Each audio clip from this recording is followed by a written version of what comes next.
India's third lunar mission. Chandrayaan-3 will take off on Friday at 2:35 p.m. The mission aims to achieve what its predecessor could not, that is, land softly on the lunar surface and explore it with a rover. A successful soft landing will make India the fourth such country after the United States, Russia and China to achieve this feat.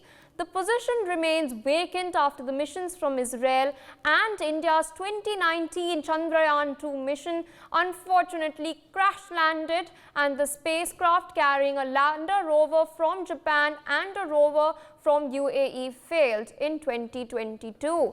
While the objectives of the mission remain the same, scientists at the Indian Space Research Organization have learned from the previous mission.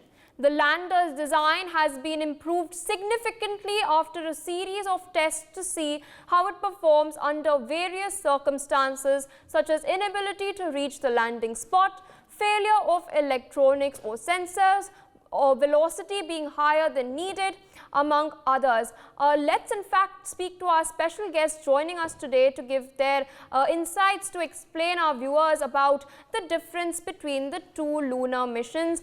Joining us on the broadcast is Group Captain V.N. Jha, who is a senior scientist and was the former Joint Director of DRDO. Very good morning, sir, and thank you for joining us on NewsX. Earlier in the morning, you joined us too, and we were discussing about how the lander has been strengthened. You had in fact mentioned that the legs have been strengthened, the center of mass has been lowered, and as far as the landing point is concerned, last time you mentioned that we had landed just a few distance away from the South Pole, but now we have identified an area, a flat land, which is about 69 degrees near the South Pole.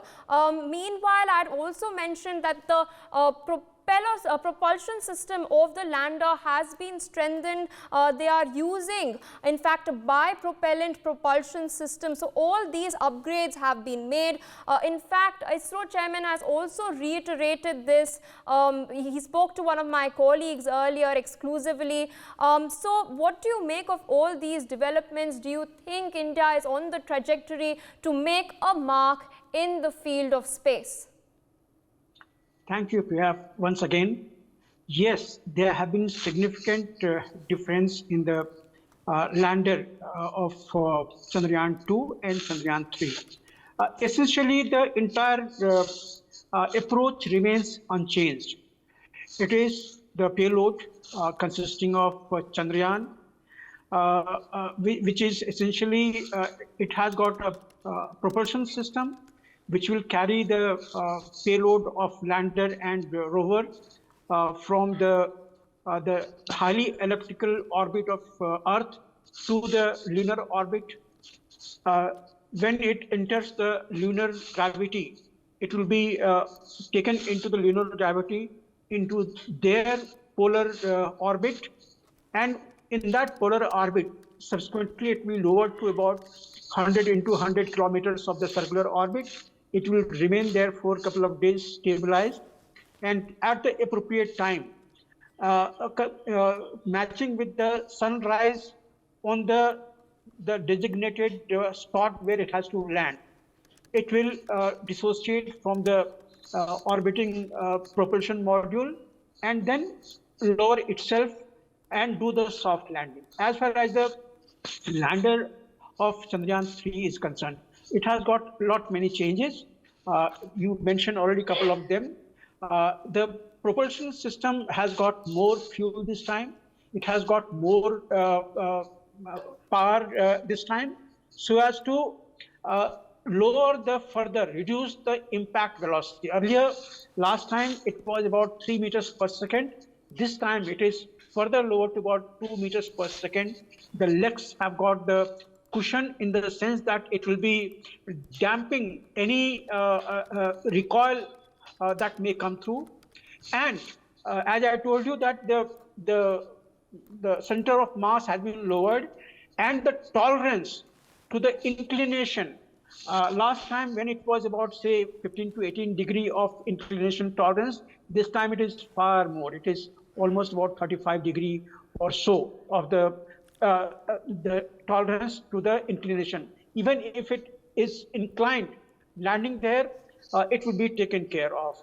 Next thing in the system is that there are far many more sensors, very reliable sensors. That includes the radio altimeter, laser altimeter. There are the cameras onto this to look beneath, underneath, whether the ground is absolutely plain or not.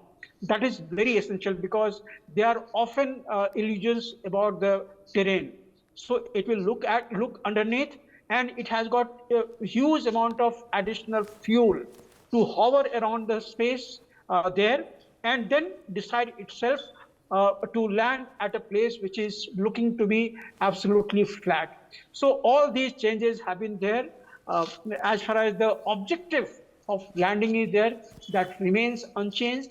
The lander will have its own scope of experiments. The rover will come out of it, carry out another couple of experiments with it. So those remain unchanged. But the craft itself has got far many strengthening changes which have been tested here in the lab through simulation as well as the trials of landing softly.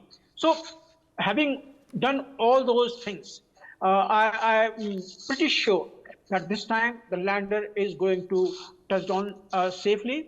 But in the technology, any new emerging technology which is coming up with the various options, there are always a small amount of a possibility of something going wrong. And for that, we carry out a design analysis. We call it FMECA, failure mode effects and criticality analysis. In that, every component, every subsystem, and every system is analyzed every component wise, that what can fail. And should there be a possibility of some system failing, there is always a redundancy built up in that. So with all those things having taken care of, this particular trip, this particular mission is highly likely to be successful. And we wish all the best to ISRO team to having done all those things. And the entire nation, not only the entire nation, entire world is looking towards India for this mission to succeed. Priya. Indeed. Also joining us on the broadcast via the phone line is K. Siddharth, a very prominent Earth scientist. Good morning, sir, and thank you for joining us on NewsX. Group Captain Jha has just explained to our viewers in detail what exactly the entire system, that is the Chandrayaan-3 mission, what does it contain. He has explained it to our viewers in a simple and lucid manner, and he's also towards the end mentioned that there is a sort of fail-safe that has been incorporated this time around to enhance the chances of the success of this mission. Of course, the entire country is waiting with pride at this point of time. What are your expectations from this mission? Chandrayaan-1, of course, succeeded in finding water on the moon's surface. What do you think we can expect this time round? Thank you for having me on the show, Priyaji. Effectively, as far as the technical aspect is concerned, Dr. Jha has explained that. Now, I'll come to three aspects of it. One is the future of space exploration. The second is the geopolitical. And the third is the economic part of it. Now, beginning with the economic part, the most important significant aspect is the type of data that you're going to generate. It is this data that the whole of the world is eyeing for. Now mind it, it is going to land on the southern hemisphere of moon, south pole of moon. Now that means that area has been completely untouched by the sun, completely untouched from anything other than just the beginning and its birth. That means 4.5 billion years ago, whatever it was, it is in the same state. Now, such type of data that you get, that is raw data, virgin data, that will be significant. Moreover, since that area lies in shadow, that's why the way the Earth evolved, that area also evolved in the same manner. So consequently, it is going to be having a huge reservoir of water. Now, had this water been on the side facing the moon, that would have evaporated because of sun's energy. Now, that water remains intact in that region. Now, these are two crucial data. The third part is, having landed on that part, the signals that that can be sent from moon to outer space, and that will be completely unhindered. That will be completely without any obstruction, and it will be very, very good. That means an extraterrestrial survey and surveillance can be taken care of in this manner.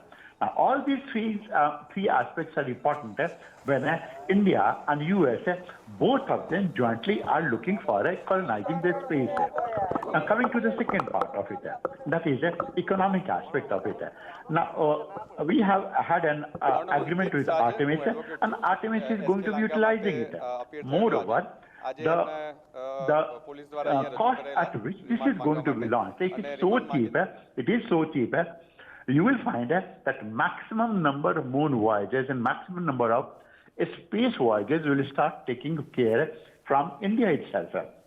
That will go to spur up the whole of space tourism aspect in this case. Now, having said that, it is significant that the United States cannot lower its cost, but India can go on to lower its cost. So it is a win-win situation as far as India and US space cooperation is concerned, and India has engaged United States strategically. Now, continuing with this strategic aspect, you will imagine that the world as it is right now in such type of a situation where United States and Russia do not go on to see an eye to eye, United States and China do not go on to see an eye to eye. Now, the future of a space station hangs in balance. India and United States, both of them can go on to have a joint space exploration and a space station, which will be a wonderful, wonderful thing to happen in the future. Geopolitically, there couldn't have been an opportune time other than this part to have this type of a mission. Now, the future part of it, that is the fourth part of it. As far as the future of India is concerned, you'll imagine that is 1969 moon launch and moon mission from United States established United States as a technological superpower, beating Russia, all ends up. Now, this is the same mission we'll go on to do with India. If India can land on the southern part of the moon where no one has gone, and India can go on to generate so much amount of data, and it can land safely, that means India can easily explore Mars, that is one, and also that it will go on to spur up the image of India, and if India wants to become a Vishwaguru, which is of course very different from a superpower status, there cannot be a better seeding of technology of an event other than this moon mission. This is what exactly the significance of this mission is. Indeed, sir, you've explained to our viewers in a very in-depth manner. Meanwhile, I'd asked my team upstairs to showcase what I have on my system right now. Viewers, you can see certain diagrams on air at this point of time. These are the latest that have been released by the ISRO, or the Indian Space Research Organization. What you can see on the screens at this point of time is a diagram showcasing, towards the left, showcasing the integrated module. Yes, this one right here showcases the integrated module. Meanwhile, towards the top right, you can see the lander module, and the bottom right, you can see the propulsion module. Of course, this is one of the images that has been revealed by the Indian Space Research Organization. This is of course an indigenous lander module. At this point of time, the lander has the capability to soft land at a specific lunar site, and it will deploy the rover, which will carry out in situ scientific observations. I'd also like to showcase another such diagram at this point of time. Yes, right here, the ISRO has released another such diagram. This is showcasing the rover. Right here you can see this is of course a model that has been rendered by ISRO. Right here the lander module, and the small little golden thing on wheels, that is the tiny rover. This will carry out in situ scientific observations on the moon. As Group Captain Jha was of course discussing with us in the morning, certain elemental analysis will be carried out. Of course, India is looking at making scientific breakthroughs through this at the point. For more such videos, subscribe to the NewsX YouTube channel, hit the bell icon.